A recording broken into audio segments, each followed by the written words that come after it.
Hello and welcome, or welcome again, to the Vaping Community's YouTube channel. Today I'm going to do a tutorial, and today is New Year's 2021, so Happy New Year's. And this tutorial is going to be on the Vaping Community's e-liquid calculator, and we're going to cover stash, flavors, settings, and the shopping list. No better time than the present. The pages I'm going to go through here do require that the user be logged on, so I'm going to do that. Go down here to log on. Obviously, if you haven't registered yet, you can right here. So I'm going to go to log on, and then here's another option or another chance to register, and then sign in. Then you have some rules, and I'm going to agree to those. And that's going to automatically log me in. I'm logged into the forum side of the website. Now I'm going to go to the user, and I'm going to go all the way down here. We're going to start out with settings. So in the general tab, you have these 4 tabs across the top. You can either have a dark or light theme. I like the dark theme. You can set your currency for, oh God, I don't know what they all are, to be honest with you, pounds and maybe lira or whatever, and then dollars. Of course, I'm in the States, I'm dollars. And then if you want to keep your stash private, you can click on that and keep it private. Here you can save those general settings. So next we'll go over to the user. And here it has places for you to put in links to different things that, different sites you're on. You got your Facebook, Twitter. I probably don't need to read all these, but I guess I will. Instagram, YouTube, a private website, probably whatever, company website. A bio if you want to add in here, Hi, my name is the Ogre, and I always say grace before I eat my neighbor, however you want to do that. And then after you do that, you can hit this and save those. In flavor, here's where you set, there's a shopping list that this thing creates, and it will warn you when you get low on a flavor. So here's where you set where low is. Is 10 milliliters low for you? Well, okay, then set that. That works for me. And then lastly, cost. Now, I haven't filled these out. I do my costing just on a spreadsheet. But this is a neat thing. I mean, it'll cost out all your mixes for you and let you know how much it costs to make it, whatnot. You have a place for the nicotine cost in dollars, and then, of course, the nicotine bottle size. Here, PG cost. I just looked this up. It was I can get it on Amazon right now for $27.99. And then that was a gallon, so that's what, 3,785.1 milliliters. So, and then you go through to your VG. If you do a premix, you can do it in the size of the bottle for the premix. So you can get all these, just the main ingredients, not the flavors, but the carrier and the nick.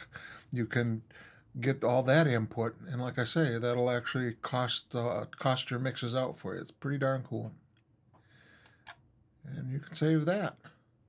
So there you go. That's the user settings. We'll go through another bunch of settings here in just a sec. The next couple pages we're going to take a look at are also located under the user tab. The first line here, your recipes, just indicates that the 2 clickable items underneath recipes and recipe comments are for your recipes and not for general recipes. So this one is not clickable. We'll go into recipes. And here,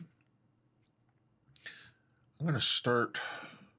If you do have any filters, you can turn it on, turn them off, whatever here. Okay.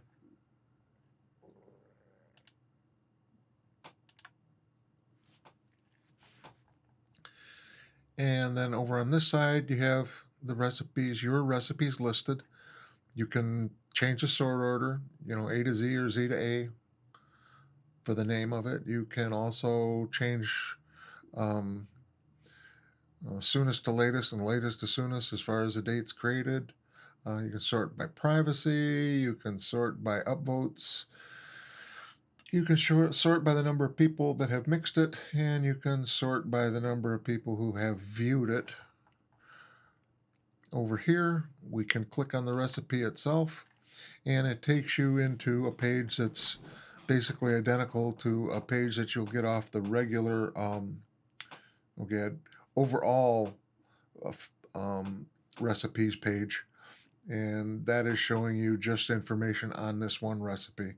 Gives you options to share it, gives you the recipe actions as it does on the regular recipe page. Shows your recipe here, gives you the ability to mix it. You can add all the flavors to your stash if you want.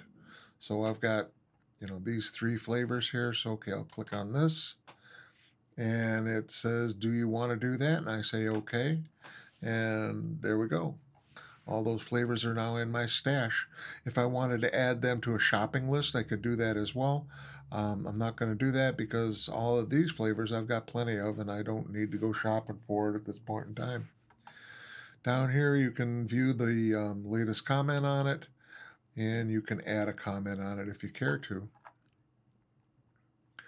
Also, over here with the flavors themselves, much like the regular overall flavor page, you can click on that, and you can see that it's been used in 273 recipes, and the average amount is 1.78%. And you can also go in here and find out where to buy it.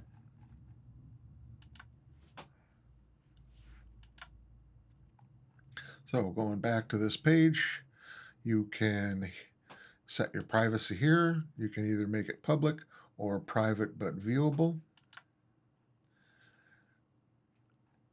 Over here, if you want to edit your recipe, you can do so, and it brings you into the update and or edit recipe page, which gives you ability to change percentages, add flavors, takes flavors out, put in. In other words, it's basically a create recipe page. Again, I went through this more completely on the regular flavor pair, on the regular recipe page. So, and you can also create a new revision of it. And of course, when you're done, you can save your recipes. So you can do all those type of things right here. You can share it. If you do hit the share, it just copies it to a clipboard, and then you can paste it wherever you want to share it. And of course, you can delete that recipe if you like to. Another neat feature here is the create group. If you go over here, right now you've got all public, private, and adapted. Of course, all that makes sense. But you can also take and you can create a group. So I'm gonna do that. I'm gonna create a group, and I'm gonna call that fruits.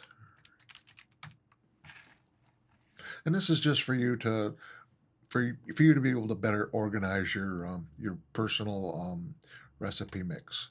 So okay, there we created a group, and I can close that. Now I'm going to go over here to these two, and I'm going to click both of these. I'm going to try to click both of these. Yep, I got to hold the shift down to do it. And I'm going to click on copy. Okay, and do you want to copy to a group? And all the groups that you have, which obviously I only have one, okay, is here, and it'll copy it to that group.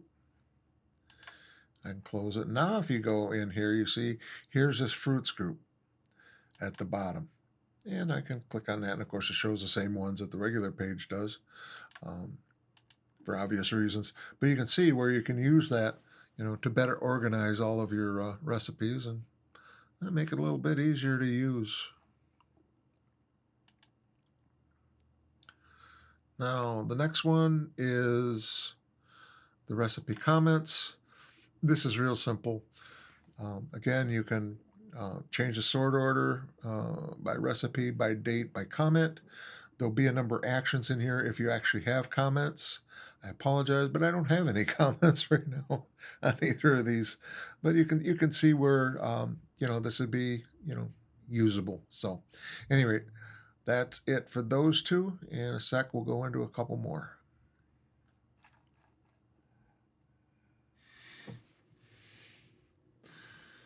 Okay, so moving right along. We'll go down here to your flavors again. Where it says your flavors, it's not clickable. That's just saying that everything underneath there is about your flavors and not just the flavors in general on the site. So first one up, add to your flavor stash.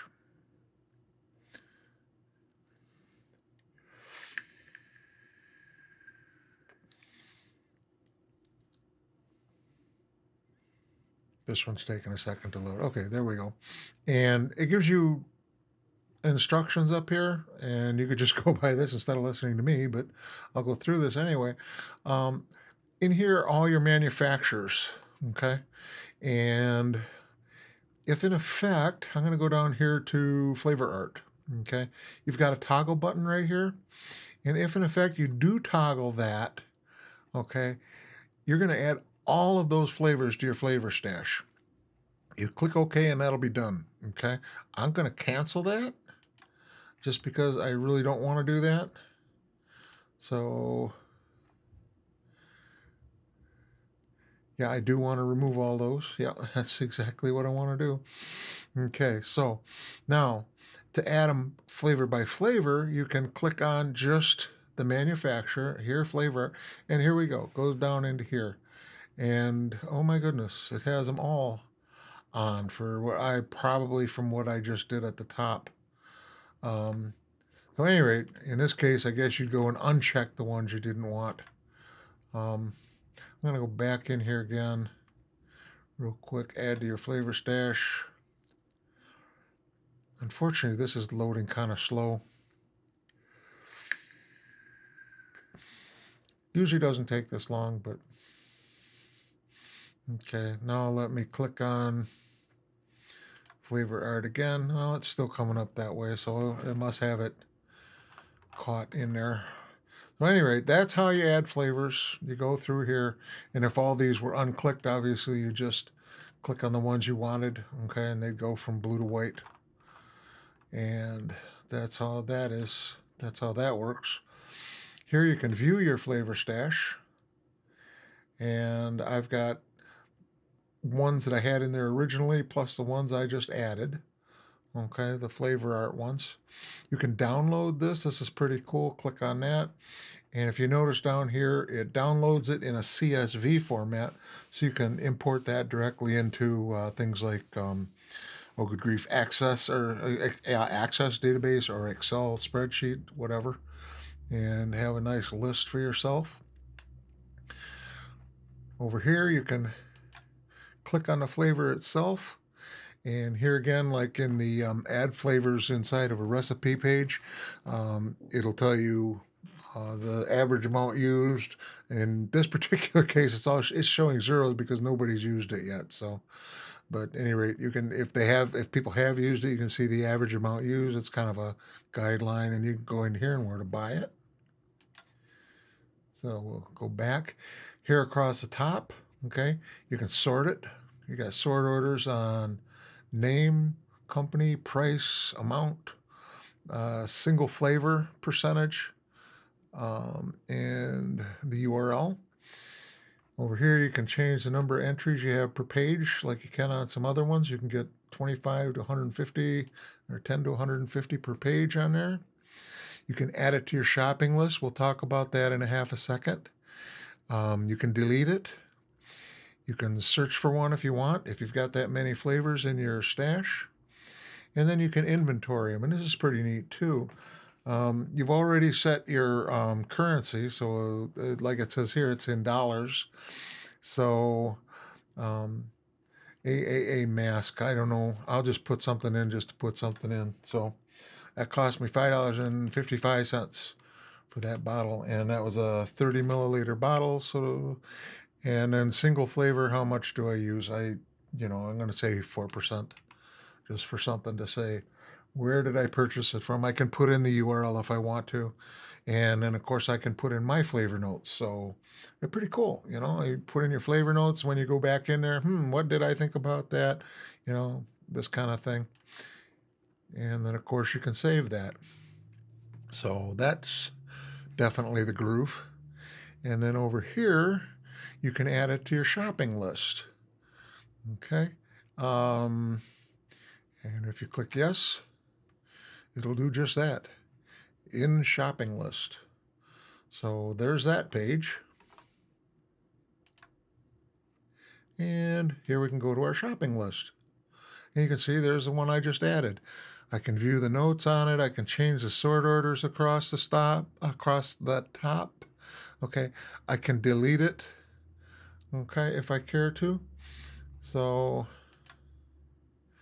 okay, that's about as far as I want to go with this particular video. I wanted to cover, Grubby wanted me to cover those pages. And so we got through that pretty well. And of course, hopefully we'll have some more videos coming to, explain yet more, explain yet more of this database. So talk to you later.